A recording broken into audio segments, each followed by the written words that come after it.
Topic of discussion is immune system and it's components. तो सबसे पहले नंबर पर हम यहाँ इम्यूनिटी को डिफाइन करेंगे। What is immunity? इम्यूनिटी की बात करें तो तीन पार्ट्स में इसकी डेफिनेशन हम कर सकते हैं। नंबर वन, सबसे पहले बेटा क्या किया जाता है? Recognisation of the foreign material. जो भी बॉडी में फॉरेन मटीरियल आ रहा है उसको रिकग्नाइज किया जाता है। नंबर टू, मोबिलाइज सेल और the cell products like white blood cells या इसकी प्रोडक्ट लाइक एंटीबॉडीज को मोबिलाइज किया जाता है उस फॉरेन मटेरियल और उस इन्फेक्शनस मटेरियल की तरफ। और लास्ट में हम क्या करते हैं? To control the particular foreign material with great speed and effectiveness, this is called as immunity. तो तीन बेसिक पार्ट्स में हमने इसको डिफाइन किया। Number one, recognization of material, foreign material. Number two, mobilization of cell और the cell products. और number three, ताकि इनको क्या किया जाए? कंट्रोल किया जाए, इनको किल किया जाए, खत्म किया जाए with great speed and effectiveness. This is called as the immunity. So बेटा इम्यूनिटी के बाद हम बात करते हैं इम्यूनोलॉजी की। इम्यूनोलॉजी हम किसे कह रहे होते हैं? इम्यूनोलॉजी हम कह रहे होते हैं the branch of biology deal with the study of protection from foreign material और invading organism like pathogens, viruses, bacteria और अदर प्रोटोजोन्स। जो भी हमारे लिए पैथोजेंस हैं, इनसे हमारी बॉडी को कैसे प्रिवेंट किया जा रहा है और ये एक ऑर्गेनिज्म से दूसरे ऑर्गेनिज्म में ट्रांसफर कैसे हो रहे हैं, that all include in the immunology. Then बेटा टाइप ऑफ इम्यून रिस्पॉन्स की बात करने जा रहे हैं। हमारी बॉडी दो तरीके से इम्यून रिस्पॉन्स देती है। Number one, against the foreign material जो बाहर से हमारी बॉडी में आ रहे हैं, and number two is against our own body cell like tumorous cells, जो हमारे लिए नुकसानदेह सेल्स हैं उनके लिए।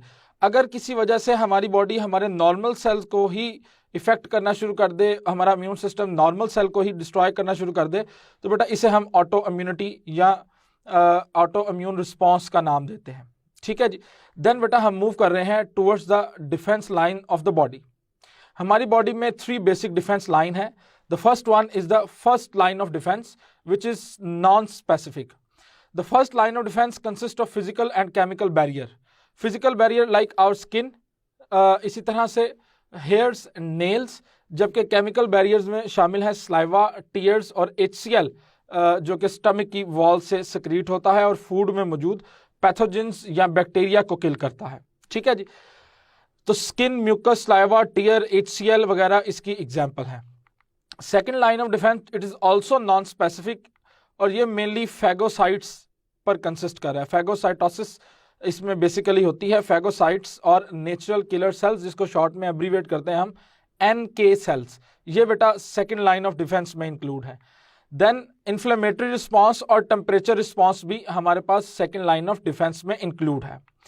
देन हम देखते हैं third line of defence which is very specific. इसे हम अपना इम्यून सिस्टम कहते हैं। अगर हमारा फर्स्ट लाइन ऑफ डिफेंस और सेकेंड लाइन ऑफ डिफेंस भी पैथोजन क्रॉस कर लें तो then second line of defence activate होता है।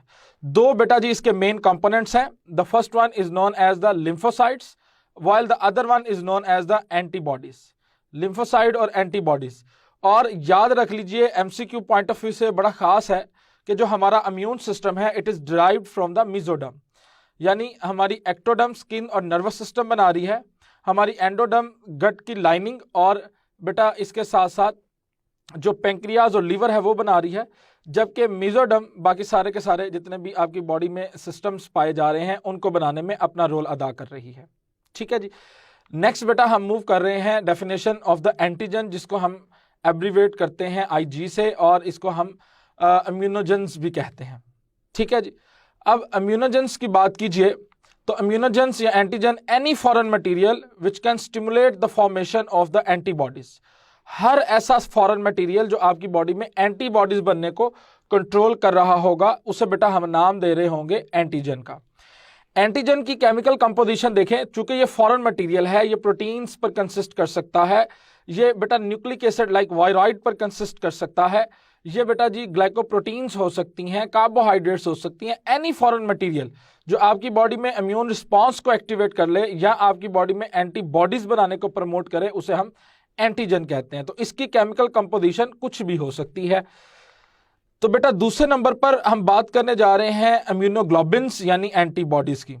इम्यूनोग्लोबिन्स या एंटीबॉडीज कहते हैं any substance which form in respond to the antigen, या आप इसको कह सकते हैं it is manufactured by the B lymphocyte then secreted into the lymph and blood and then circulate freely and reaches the infectious site or the antigens. इसे बेटा हम antibodies का नाम दे रहे होते हैं। एंटीबॉडीज मेनली चूंकि बी लिम्फोसाइट से बनती है। नेक्स्ट हम लिम्फोसाइट के हवाले से कुछ बात कर लेते हैं। लिम्फोसाइट व्हाइट ब्लड सेल्स की एक टाइप है जो ए ग्रेनुलोसाइट है। चूंकि इसका क्लियर साइटोप्लाज्म है, इसके साइटोप्लाज्म में ग्रेन्यूल्स मौजूद नहीं होते हैं। ठीक है जी।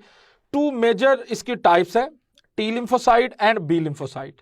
नेक्स्ट हम देखते हैं कि जो टी लिम्फोसाइट है इनका क्या रोल है और इनके हवाले से बातें याद रख लें। इसमें टी लिम्फोसाइट को टी कहने की वजह यह है कि it get mature in the thymus gland.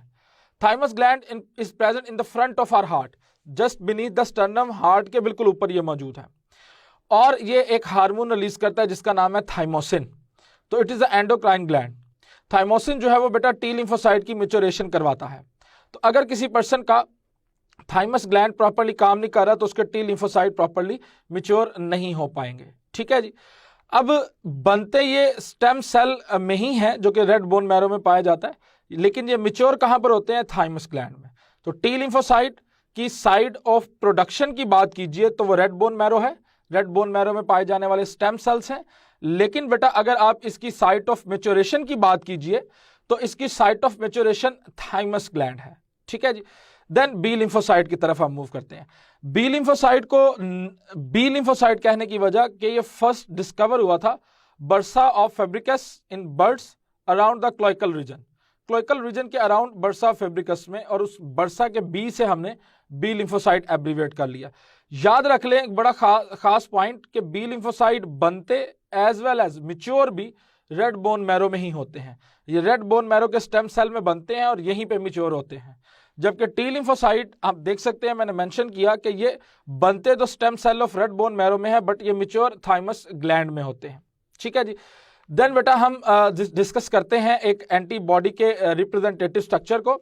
तो आप देख सकते हैं वाई शेप स्ट्रक्चर है इसमें, और इसके बेटे वाई शेप स्ट्रक्चर में 4 पॉलीपेप्टाइड चेन है। इन 4 पॉलीपेप्टाइड चेन में आप देख सकते हैं 2 लॉन्ग चेन्स या हैवी चेन्स, 2 शॉर्ट चेन्स या लाइट चेन, और इनको 2 कैटेगरी में डिवाइड किया। जो वी मेंशन किया हुआ है ये वेरिएबल पार्ट है, और जो सी से मेंशन किया हुआ है ये कांस्टेंट रीजन है। तो कांस्टेंट रीजन एंटीबॉडीज में कॉमन होता है, वेरिएबल रीजन का फर्क होता है। तो इन एंटीबॉडीज को जो हमने ग्रुप्स दिए हैं 5 ग्रुप्स में डिवाइड किया, IgM, IgG, IgE respectively. 2 point जरा यहाँ पे जहन में बिठा लीजिएगा। हमारी बॉडी में IgE जो है ये एलर्जिक रिएक्शन में एक्टिवेट होती है, और IgG जो है वो सबसे कॉमन जो है हमारी बॉडी में पाई जाने वाली एंटीबॉडी की टाइप है। बहरहाल इस डायग्राम की लेबलिंग की तरफ चलें तो सबसे पहले नंबर पर मैं यहाँ पर मेंशन कर रहा हूँ हैवी चेन को, जो आप देख सकते हैं सेंटर में 2 मौजूद हैं। देन बेटा मैंने मेंशन किया है ऊपर लाइट चेन को, लाइट चेन और हैवी चेन, तो टोटल 4 चेन्स हैं। नेक्स्ट बेटा हम यहां मेंशन कर रहे हैं डाइसल्फाइड ब्रिजेस को। तो जरा गौर कीजिए, 2 डाइसल्फाइड ब्रिजेस आपको देखने में नजर आ रहे हैं, 2 disulphide bridges between the heavy chains, और एक रिस्पेक्टिवली आपको देखने में नजर आ रहा है बिटवीन द लाइट चेन। उसके बाद जो वेरिएबल रीजन है इसको हम एंटीजन बाइंडिंग साइट भी कहते हैं, क्योंकि इसके साथ एंटीजन आके बाइंड करती है। ठीक है बेटा। तो this is about the structure of antibodies. Then बेटा हम मूव कर रहे हैं और देख रहे हैं लिम्फोसाइट की हवाले से कुछ बातें। हमारे पास लिम्फोसाइट प्रिकर्सर्स मौजूद हैं। लिम्फोसाइट प्रिकर्सर्स से बेटा टी लिम्फोसाइट बनते हैं। थाइमस ग्लैंड इसकी मैच्योरेशन में रोल अदा करता है। टी लिम्फोसाइट की फर्दर हमारे पास जो है वो टाइप्स हैं, जिनमें सबसे पहले नंबर पर हम बात करते हैं हेल्पर टी लिम्फोसाइट को। हेल्पर टी लिम्फोसाइट बड़े खास हैं, बहुत खास काम करते हैं बेटे। ये रिकॉग्नाइज करते हैं एंटीजन को, और आपके जो दूसरे नंबर पर सेल आएंगे जो किलर सेल हैं उनको एक्टिवेट करते हैं कि वो एंटीजन को खत्म कर दें। तो हेल्पर टी लिम्फोसाइट्स जो हैं बेटा, देन आगे हमारे पास cytotoxin T lymphocyte. Cytotoxic T lymphocyte इनका दूसरा नाम किलर टी लिम्फोसाइट भी है। हेल्पर टी लिम्फोसाइट ये जो साइटोटॉक्सिक टी लिम्फोसाइट है इनको एक्टिवेट करते हैं, और ये साइटोटॉक्सिन्स या साइटोकाइनिन्स रिलीज करते हैं। ये साइटोकाइनिन्स बेटा क्या करते हैं, ये किलिंग करते हैं, और लास्ट में सुप्रेसर सेल्स जब एंटीजेंस खत्म हो जाती है तो ये suppressor T lymphocytes cytotoxic T lymphocyte को डीएक्टिवेट कर देते हैं कि फर्दर टॉक्सिन्स रिलीज करने की जरूरत नहीं है। और सबसे खास पॉइंट यहाँ पर एक बेटा प्रिकर्सर जो फ्यूचर इन्फेक्शन से बचाने के लिए मेमोरी टी लिम्फोसाइट भी बन रहे होते हैं। तो लिम्फोसाइट प्रिकर्सर से टी लिम्फोसाइट की ये 4 टाइप्स हैं, हेल्पर, किलर या साइटोटॉक्सिन सेल्स, सुप्रेसर सेल और लास्ट में बेटा मेमोरी टी सेल्स। ठीक है जी। उसके बाद प्रिकर्सर से ही बी लिम्फोसाइट बनते और मैच्योर दोनों ही ये बोन मैरो में हो रहे हैं, दोनों इवेंट्स बोन मैरो में। बेटे बी लिम्फोसाइट्स जो हैं याद रख लीजिएगा, ये 2 तरह के सेल बनाते हैं, प्लाज्मा कोलोन सेल्स, ये प्लाज्मा कोलोन सेल एंटीबॉडीज बनाएंगे, और दूसरे बेटा ये फ्यूचर इन्फेक्शन से निपटने के लिए मेमोरी सेल्स बनाएंगे। ठीक है जी। तो लिम्फोसाइट, टी लिम्फोसाइट और बी लिम्फोसाइट। टी लिम्फोसाइट की फर्दर ये 4 टाइप्स हैं, हर एक का मैंने फंक्शन जो है वो ब्रीफली डिस्कस किया, और बी लिम्फोसाइट की ये फर्दर 2 टाइप्स हैं जिनका ब्रीफली फंक्शन डिस्कस किया। देन बेटा हम मूव कर रहे हैं इस टॉपिक से रिलेटेड चंद एमसीक्यूज की तरफ। और first MCQs is the plasma cells are produced from. Plasma cell बेटा बी लिम्फोसाइट बनाते हैं, बी लिम्फोसाइट प्लाज्मा सेल्स बनाएंगे और ये प्लाज्मा सेल एंटीबॉडीज बनाएंगे। ये एंटीबॉडीज एंटीजन के साथ मिलकर एंटीजन एंटीबॉडी कॉम्प्लेक्स बनाएगी, जिसको बाद में मैक्रोफेजेस डिस्ट्रॉय कर देंगे बाय द फैगोसाइटोसिस। ठीक है जी। तो आंसर होगा alpha B lymphocyte. Second MCQs है, disulphide bridges are found between the antibodies dash part of the antibodies. अब बेटा जरा देखिए, डाइसल्फाइड ब्रिज दोनों हैवी चेन्स के दरमियान में भी मौजूद थे जिनकी तादाद थी 2, और हैवी और लाइट चेन के दरमियान भी मौजूद थे जिनकी तादाद थी रिस्पेक्टिवली 1 और 1। टोटल डाइसल्फाइड ब्रिज थे 4। तो ये बेटा अल्फा ऑप्शन में मेंशन है बिटवीन 2 हैवी चेन्स, बिल्कुल करेक्ट है। Between heavy and light chain, beta option भी करेक्ट है।